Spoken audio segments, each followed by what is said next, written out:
Why does binge watching Netflix sometimes make you feel worse instead of relaxed? Is it possible that sitting idle is actually killing your drive without you even realizing it? Most of us think we're just resting, but there's a strange trick your mind plays. Doing nothing actually creates more stress than simply getting to work. When you spend hours scrolling through your phone, a small part of your brain starts to panic because it feels like you're falling behind everyone else.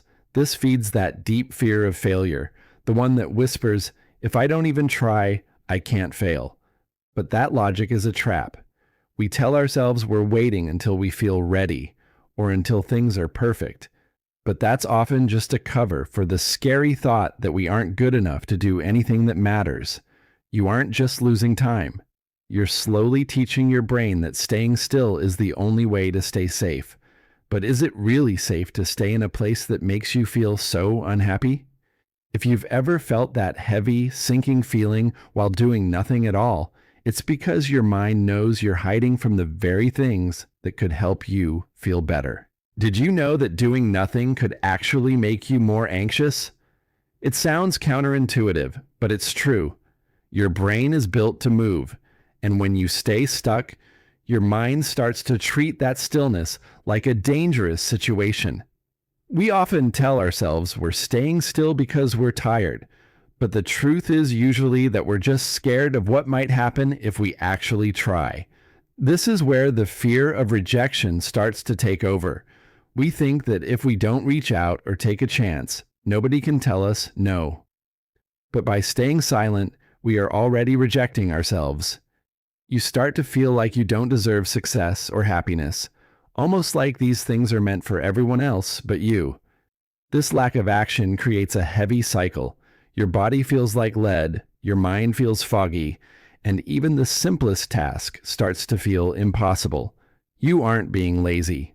Your brain is just stuck in survival mode, trying to protect you from a mistake you haven't even made yet. But the longer you wait, the more you start to believe you aren't worthy of a better life.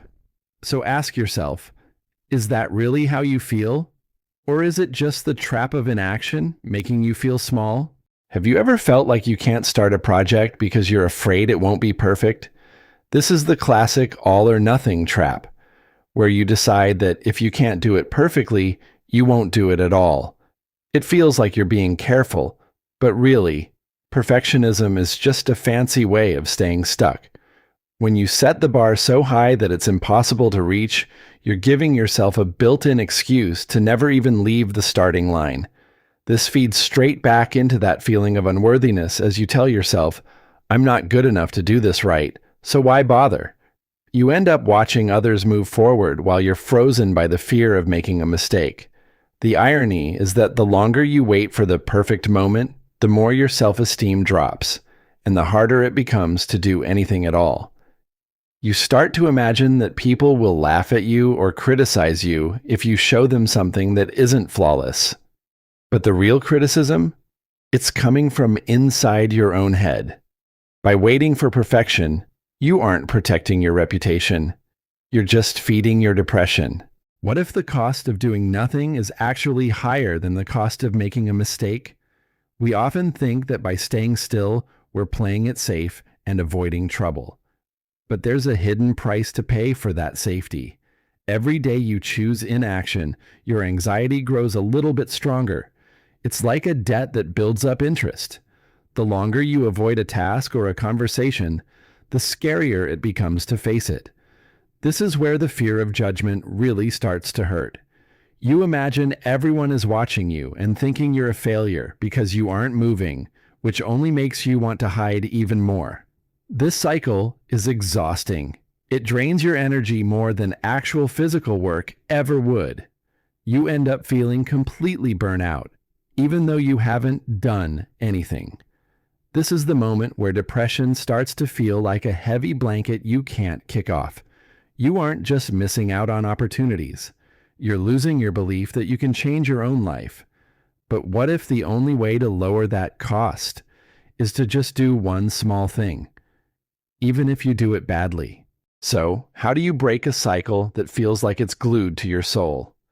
The secret isn't to wait for a burst of motivation that might never come. Instead, you have to realize that action is actually what creates the motivation, not the other way around. Think about it. The fear of failure only grows when you sit still and give it space to breathe. When you take even one tiny step, like making your bed or sending one quick email, you prove to your brain that the danger isn't real. You start to push back against that feeling of unworthiness by showing yourself that you are capable of doing something. It doesn't have to be perfect, and it doesn't have to be big. You just have to stop the doing nothing loop for 1 minute. Once you move, the cloud of depression starts to thin out just enough for you to see the next step. You'll find that the fear of judgment from others begins to fade because you're finally focused on your own progress.